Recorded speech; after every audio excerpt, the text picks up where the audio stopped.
introduce yourself.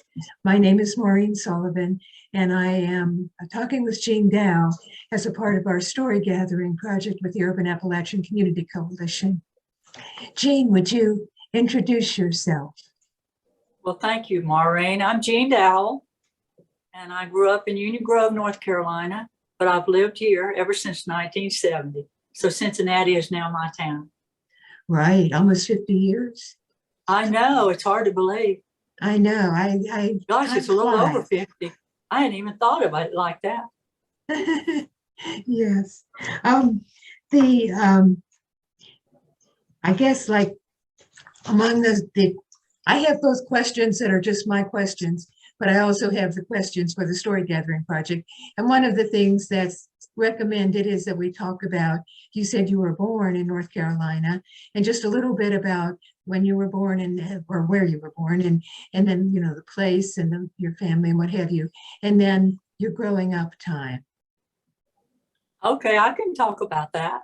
Good. I grew up in Union Grove, North Carolina, and Union Grove's claim to fame is that it's the home of the oldest, the world's oldest and most famous fiddlers convention. And so mountain music was a big part of my background. And the first Union Grove Fiddlers Convention was in 1924. And my dad and three of his brothers, they had the Dowell string band, and they entered that Fiddlers Convention and won first place, singing and playing the old classic, Bury Me Beneath the Willow. And they were good musicians. A lot of my relatives were, unlike me. They were really good. And my Uncle Dewey, he was so good playing the fiddle, he went everywhere. And he even played in the White House. Oh, wow. So that was a big part of my background. I grew up there on a farm. I had a twin sister. I had a great mother and father. I had an older sister, but so my early memory is not so much about her. She now lives in Nashville, so I see her now. But we had good neighbors and good friends, so there were a lot of good times. But we were poor, and just like everybody else in the area. So I didn't really realize we were poor when I was growing up. I just thought that's the way life is, because we had hard times. We had to work hard. It was up every morning at 5 o'clock, down to the barn, milking cows, feeding the horses and pigs and chickens and cats and dogs and all of that. And then we grew all our food. It was subsistence living. And we grew about everything you can imagine. We grew a lot of peanuts, really, and watermelons, cantaloupes, all the vegetables. We grew wheat and took that to the mill and had it ground into flour. So we had fresh bread all the time. We took corn to the mill and had it ground into cornmeal. Had great cornmeal and pinto beans, which was one of our very favorite meals. Yes. We even raised cane and literally raised cane. Wow. And stripped it and took it to the molasses mill and had fresh sorghum and molasses. We just had the best food you ever could imagine, but it was a lot of hard work, a lot of canning, and our cash crop was cotton.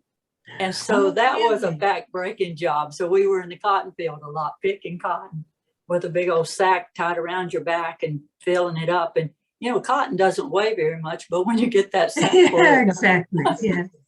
And so that's a big memory. And just everything we did was hard because it wasn't mechanized at all. We heated our house with wood. And so I was always helping my father saw wood, and we didn't have a chainsaw. So we were using the old crosscut saw doing that.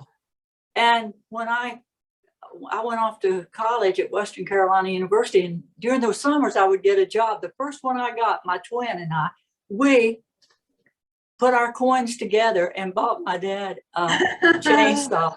And when I got my first teaching job, I got him a better one. And it was just as much for me as it was for him. And that was really backbreaking work. But we, you know, had to have a lot of wood, and we had to split a lot of wood. And I moved here in 1970, but I always went back a lot. And I never went back without sawing wood and splitting wood and trying to get my dad and mom ready for the winter. So that was a big memory. And of course, the music. I mean, you know, our family, a lot of our relatives and all played music, so they would gather at our house, and we'd move the furniture back from the living room so we could have room to dance and sing and have a good time. So those are big memories too. But I will have to say that back at that time, I was more interested in sports. That was my major love. I Oh, was really? just crazy about it. Yes. What particularly for the sports?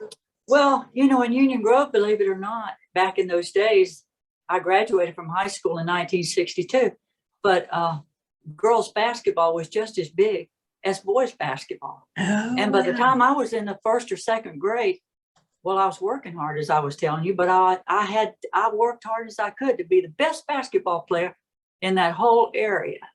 And I don't know if I achieved that or not, but as a senior, I did lead North Carolina in the voting for All-State. And I had my uniform retired, and I was all excited about going to college to play basketball. So I went to Western Carolina, and boy, was I in for a surprise, because they didn't have women's basketball, only men's. So I started advocating for women to have a team. And by the time I was a senior, Western had its first women's basketball team, which I played on and did fairly well. And then after I graduated, I taught 1 year, and then I went to grad school at the University of Georgia. And I got there thinking, you know, I would see women playing basketball. They didn't have a team. And that was the way it was most of the places all over the world, in the country, all over our country, and probably of the world. And so anyway, I started my advocacy for it there.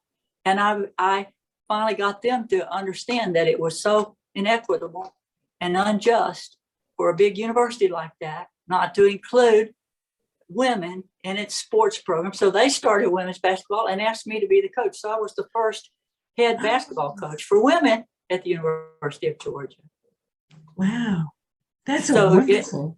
My career was at Mount St. Joseph University here in Cincinnati. I was the director of athletics and women's basketball coach and assistant professor of health and physical education. So, you know, our paths apparently have like been close to each other, but not right like together necessarily, because I graduated from high school in 1961, and like there was like for intramural sports, there were like girls teams or whatever, but there was no real team. Or like there were boys teams, of course, for basketball, but no. And then I went to the Mount actually for my college degree. You went to the Mount? Yes, I'm a Mountie. Wonderful. Yes. That is so great. What was your graduation year then? Was 1965. Yeah. Well, that's wonderful. I didn't know that. We Yes, have that in common. I know. We have that in common. We're both former Mounties. Connected in one way or another, yes. Exactly. Well, where did you go to high school? I went to Batavia High School. I grew up in Claremont County, and Batavia was like the county seat, of course. And anyway, so I grew up and graduated in this class of 26, actually, graduating class of 26. And I talk to these people now, and they're, like from city schools or different schools or whatever, and they have these huge graduating classes. My goodness, it's amazing.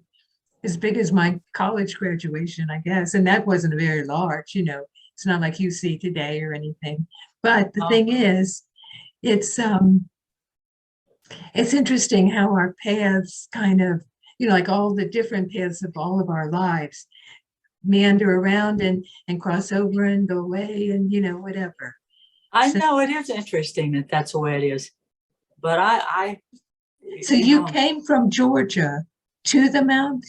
Then no, I you can't stop in Georgia for I a while? graduated You were the in Georgia, and of course I was really into being and got my master's there, and then I went to play softball at Satellite Beach, Florida, for the Satellite Beach Comets, because I was playing sports back then. That was my main love, more than music. But while I was at Georgia, I did buy a guitar and really start singing and playing songs and writing songs. I started writing songs then. And then my first college job after that was at West Virginia Wesleyan University in Buchanan, West Virginia. And I drove over to Cincinnati every weekend to play AAU basketball for Cincinnati. And the league was in Columbus. So, gosh, that was a lot of driving, but I did that. And then they talked me into coming and playing shortstop for this softball team that was here in Cincinnati, which softball in Cincinnati, people here, unless you're into this, didn't realize that women's softball was the best in Cincinnati than anywhere else. And so they'd won the national tournament so many times. And so I decided I would stay and play softball that summer. And then my teammates started saying, well, you need to get a job here. Because I didn't plan on staying here. I didn't plan on staying here at all. But I thought, okay, I'll give it a shot, because they found me a job at Mount St. Joe. They knew that was open, and they kept on until they got me to go apply for it. And I thought, well, it won't hurt to apply. And then when I got the job, I went there and they offered it to me that day. And I said I had to think about it. But anyway, a day or two later, I accepted it. And I thought, well, a year, I'll do this for a year. But I stayed there 25 years. Wow. And I really enjoyed it. It was great school, great people. And I had, good teams and good students with whom to work. Mm-hmm. They were outstanding students and outstanding athletes. So it made my life happy there. And then when I finished doing all of that, that's when I got into music and met Mike Oberst. And you know Mike, don't you? Well, I know, I know of him, but I've not really had, a conversation with him. But yeah. Oh, you'd love to. He's one of the nicest guys you would ever meet. And he lives in Sailor Park. He's, about 40 years old now. So he's much younger than I am. But we've done shows here and there and everywhere. But he's with the Tillers band. So well, poor guy, he's kind of not done much in the last year or two because of COVID. Exactly. That's really set a lot of us back. I mean, I know I haven't done shows to speak of. I've only done one. They're afraid to have anything, really. Well, you hate to do it because, people come and then you feel like you're the reason why they might have gotten sick or something, Right. So hopefully one day we'll be back into it. So during the time that you were in Georgia, you said you started writing music then, and then, well, you probably had already done some, but you did more even in Georgia. And then all the time you were running back and forth to Cincinnati and all the rest of it. Like when you moved to West Virginia, and, then all that time though, music was still, along with the sports, there was a continuing interest of the music, I believe, or I kind of. Oh yeah, it was always there. I mean, I would come home from an away trip, with my team at 12 or 1 o'clock in the morning. And I'd have to pull out my guitar and sing a song before I went to bed and maybe even start writing one, But I knew I had to be at work early the next day. So there wasn't, too much time you could spend doing that. Well, that's when you knew you had to get up early. Yeah. But I loved it. I always loved it. And so, and I pretty much just did it for myself. I didn't perform except for my friends and things like that. But somehow I met Mike one day. I went with a friend of mine, Paula Graydown. She was taking banjo lessons, and Paula knew I'd written all these songs. So she said, "Gee, sing him this song. Sing him that song." So then Mike, he seemed to enjoy them, and we decided to do the album then a couple of years later. And then we've done shows, like I said. One of the ones I really enjoyed was that showcase that you mentioned. Yeah. But I'm a political active. I've always been a political activist. And, well, I was going to ask you about that because one video that I think looked at most of it was with you and Mike, of course. But, you had the backdrop of all of the kind of like the really like it seemed to me like your songs and the backdrop were expressing your passion for justice. And it's you did think that? Well, I'm glad that came through because that's always been a passion of mine. And I have probably done more singing and performing at rallies and demonstrations and causes. I wrote a song, Standing Up for Standing Rock, and Mike and I recorded it. And that was, a battle to try to stop the Dakota pipeline and help the Dakota Sioux to protect their sacred land and not have that oil pipeline go through their land and take it over. And those Native Americans, they really appreciated that. And so that song was sung all over for any time they had a rally or something about that Dakota pipeline. And I wrote a song, Don't Build a Wall. And that was written a couple of years ago, maybe 3, whenever, the guy was in the office that wanted the wall. Yes, And, yes. Yeah, well, I wrote it. And so there was a big demonstration downtown for the immigrants. And so I went down there and I wrote a song for that particular rally. There was about 500 there, and I sang Hold Out the Light, and the Cincinnati Muse choir backed me up in that. And then we walked over for a candlelight vigil at Christ Church Cathedral on 4th Street. Mm-hmm. And it was so hot down there in Cincinnati, I thought everybody at that rally would leave. But no, they went over to that church. When I got there, it was standing room only. Yeah. And I went up there with my pastor, Reverend Paula Jackson. She's a wonderful person. Yes, she is. And we sang my song, Don't Build a Wall. And all those Hispanic people and others seemed to really appreciate that. But you could hear that song and not even know that it was about the immigrants. It was just really to be accepting and welcoming to everyone. I've sung on the state capitol steps 2 or 3 times for various causes in Columbus, for fresh water, fresh air, peace, whatever, like those things are important to me. So, Absolutely. and if you feel that kind of passion for those things, it gives you a lot of material for songs. You never run out of things to write about, it seems like. And you can tell it just doesn't come from just your head. It comes from your heart and your like your soul almost, like just really. Oh yeah, like you really feel it. Yes. Mm-hmm. I think that's the way it should be. Yeah. And so I have to say, I've really enjoyed it. It's been great. And I've met a lot of good people in music too. Once I started doing this year and going to shows and meeting other ones, And Mike and I have a song in the Mountain Miner, Dale Farmer's movie, The Mountain Miner. I do know that. It's called Short Time Here, Long Time Gone. Mike and I do that song. That's my song. And really just doing things like that, it's amazing how you affect people. Mm-hmm. And how, people from all over have contacted me about that song. But it makes me feel good that they like it. And I'm glad it did touch them some way.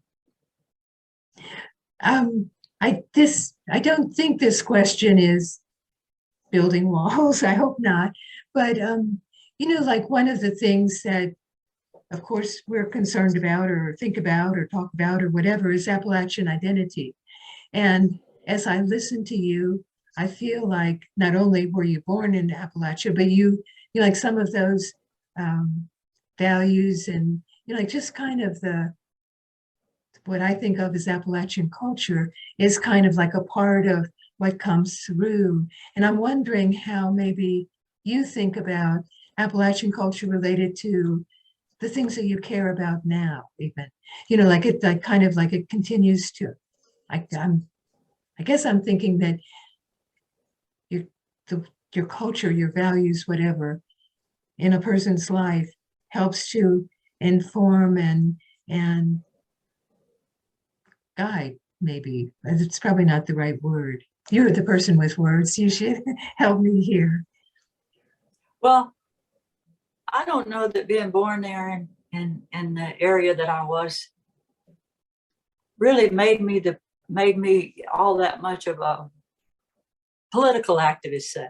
But I do think that my values come from my family and from my upbringing.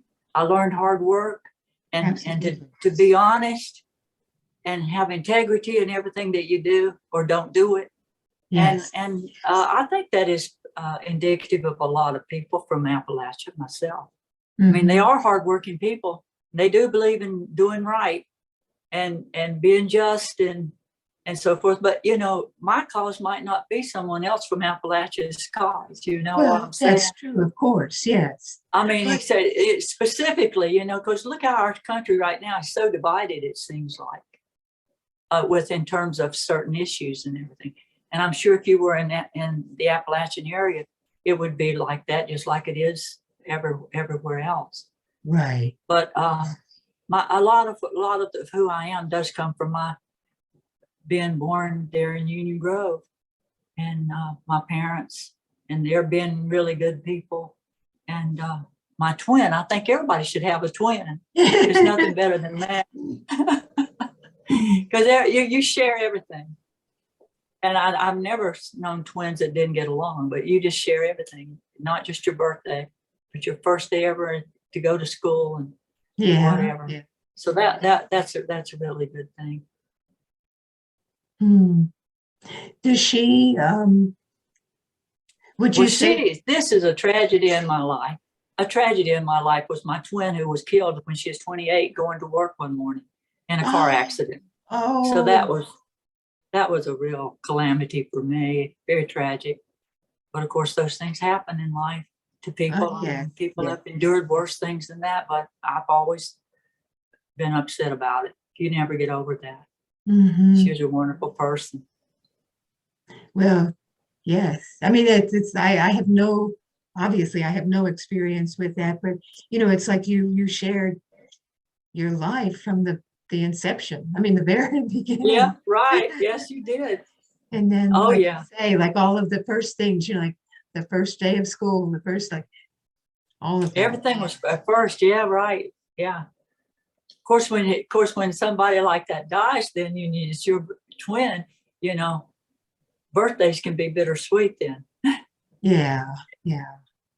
But, you know, I have great memories of her, and I just treasure the time I had with her.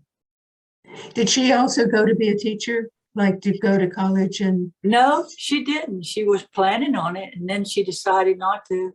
And then she met this guy and decided to get married instead. Yeah. And so, which was a good thing too, I guess. I was unhappy because we were going to be roommates in college, and then of course she didn't go to school, didn't continue on. So I really always regretted that she didn't. But she was happy, so that's what was important. Absolutely.